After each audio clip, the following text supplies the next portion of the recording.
I'm Harper. I married my husband and we were blessed with 2 sons.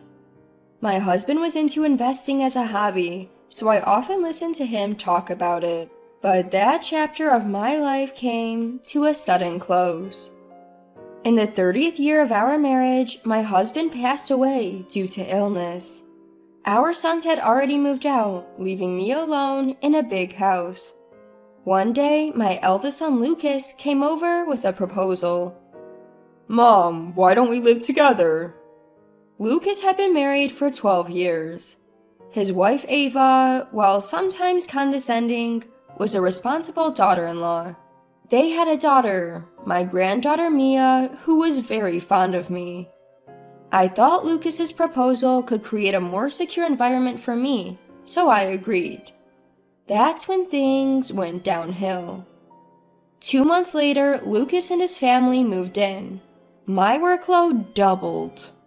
Ava did nothing and dumped all the housework on me. Initially, I complied without resistance, but after 5 months, I was fed up with her laziness. Ava, could you please help with Mia? Whenever I spoke up, Ava would roll her eyes and say, "Why don't you do it? You're just an old fogey who does nothing." The figure of Ava laughing out loud was really ugly.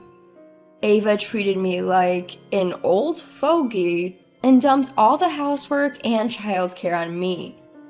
Sure, I wasn't working, but Ava wasn't doing anything either, even though she was also a homemaker.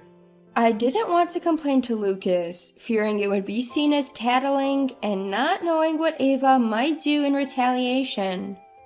After nearly a year of living together, Lucas came up with another proposal, to make it a 2-household home. This didn't mean tearing down the house. It meant building a separate space for me on the extra land we had. Considering your needs, Mom, a single-story house would suffice. Sounds good. I agreed, lacking the confidence to continue living with Ava. Construction moved quickly.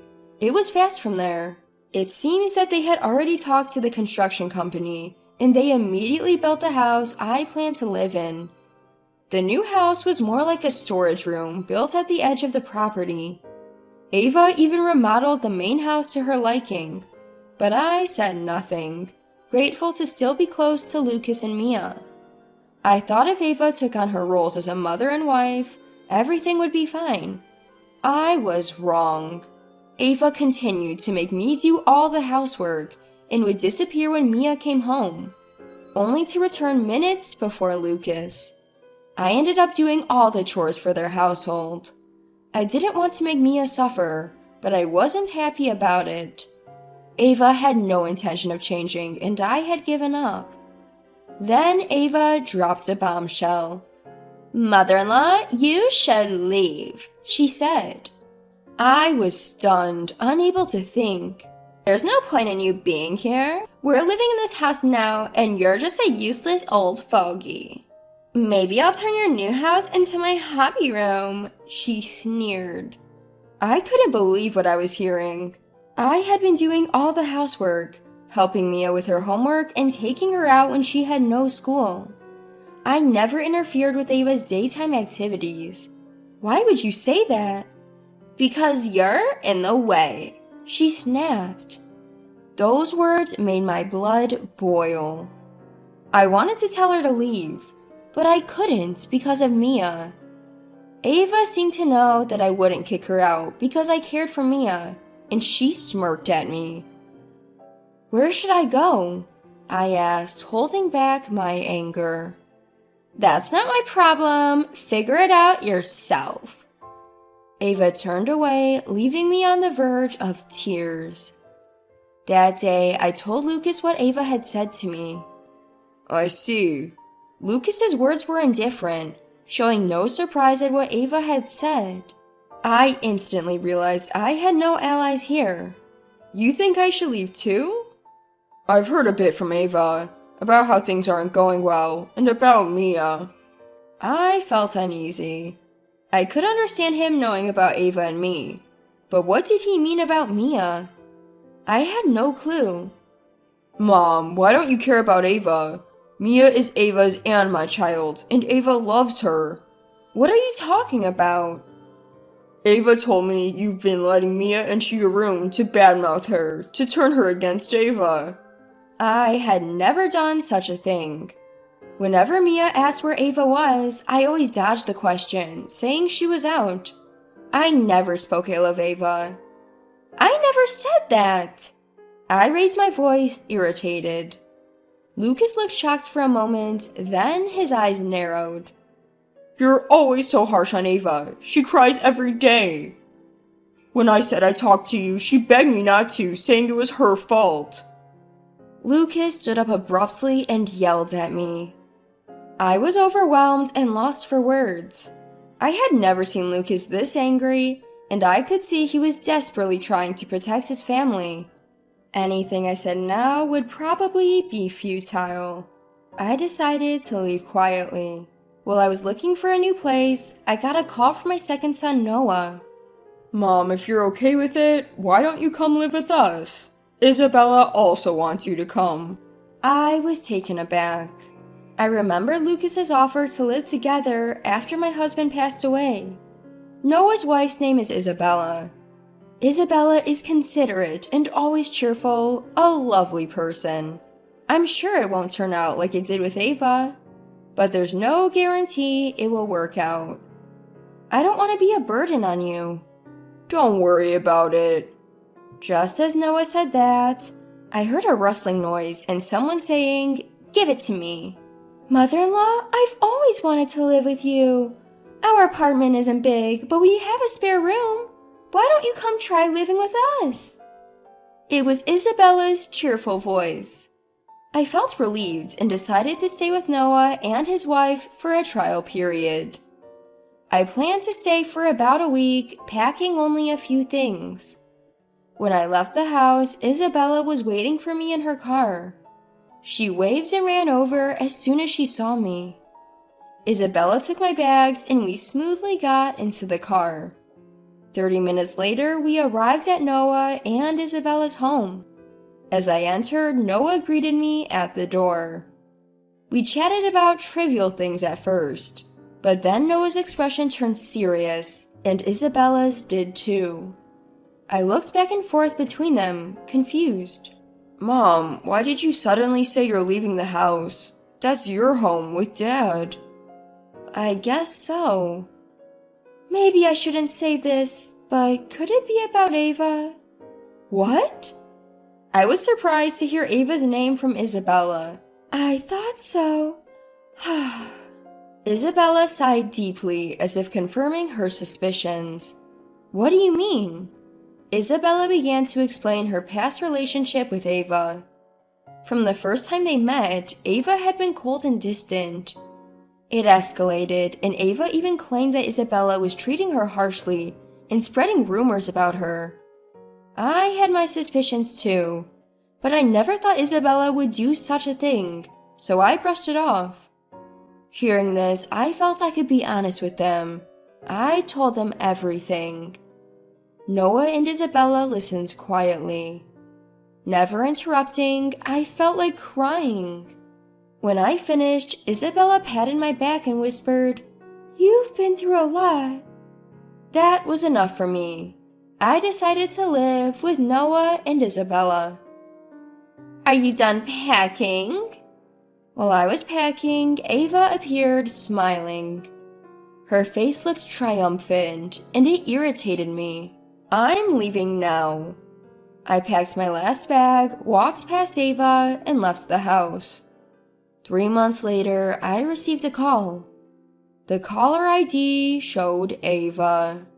I hesitated but answered since I was alone. Ava sounded frantic. At first I couldn't understand, but she was saying they couldn't pay their loan. Their savings were gone, and Lucas might divorce her due to her spending habits. She begged me to talk to Lucas, saying it would upset Mia otherwise. I headed straight to my old home.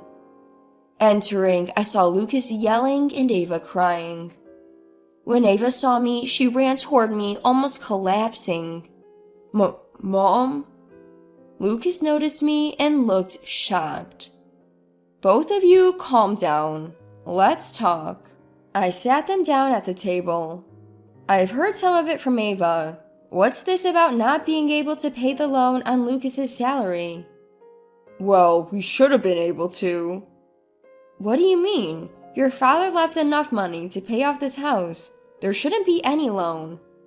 Actually, we remodeled the interior when we built your house, and it cost about $100,000. We took out a loan for it. I knew that. I had told Lucas it was fine since I paid for my own single-story home. But Lucas has a job, and a $100,000 loan shouldn't be that hard to pay off, so why can't they? Turns out Ava has a lot of debt, and when we pay that off, there's nothing left from my salary. What? I looked at Ava in disbelief, and she seemed to shrink back. Could she really have accumulated such a large debt? How much are you short? About $1,500 if you include living expenses. That much? I had thought it would be around $400 or $500 at most. $1,500 isn't something you can just save up by cutting corners. Ava, since you're the one who made this debt, how about getting a part-time job? What? It's not an amount that can be covered unless Ava starts working. I suggested a part-time job to Ava to show her the reality, but it seemed she didn't like the idea. All of this happened because you left, mother-in-law. If you had continued to give us money for living expenses, we wouldn't be in this mess. I was baffled.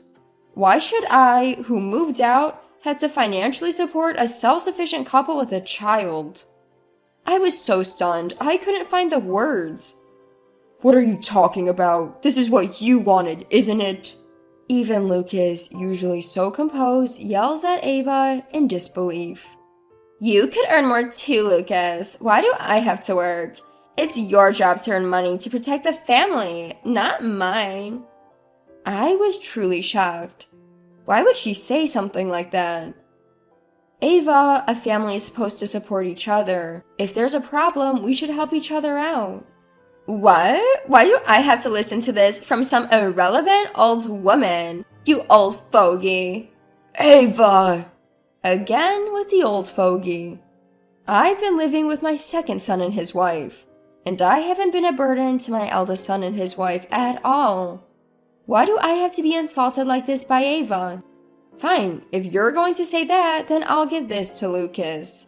I placed an audio recorder and a large envelope on the table. Lucas and Ava looked puzzled as they peered inside. The first thing Lucas picked up was the audio recorder. What's this? It's a collection of all the things Ava has said to me. Yes. When I decided to move in with my second son, Isabella suggested I record my interactions with Ava. I never thought it would come in handy like this. Lucas slowly pressed the play button. Mother-in-law is so slow. I told you to clean up, you old fogey. Useless, incompetent.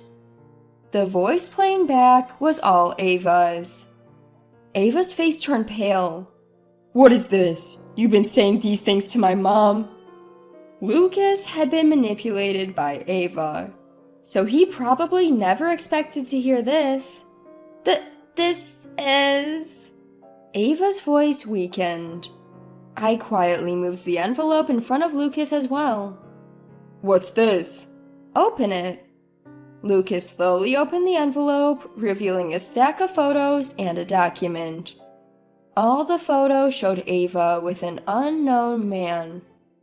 What? I had hired a detective because Ava was dressing up and going out almost every day since I moved in with my second son. It was more than a woman's intuition. I felt she was clearly having an affair. I was able to catch her in the act quickly and heard various stories from the detective. It seems like you've had a long-standing relationship with this man. You've been financially supporting him too, haven't you, Ava? You... Lucas's face turned beet red. Why are you doing all this? You're really an old fogey. Be useful for once. Instead of explaining herself to Lucas, Ava lashed out at me. Lucas, infuriated, stepped in front of me to hold back Ava, who looked like she was about to attack. My mom is not an old fogey. She's done so much for us. You're the one who's a parasite, harmful to both Mia and me. Lucas. Things moved quickly from there. No one sided with Ava, not even her daughter Mia. Lucas announced he was filing for divorce, and Mia decided to live with him. Per Mia's wishes, Ava was not allowed to see her daughter again and had to pay a hefty settlement to both Lucas and me. Ava had become pregnant with Mia soon after she started dating Lucas and had married without ever entering the workforce, so finding a job was very difficult for her. I saw her walking around town recently, and she looked emaciated, like she could collapse at any moment. But considering what she's done and how Lucas and Mia must feel, I can't muster any sympathy. After that, at Lucas's strong request, I moved back to my original home. Now, I'm doing my best to support Lucas and Mia.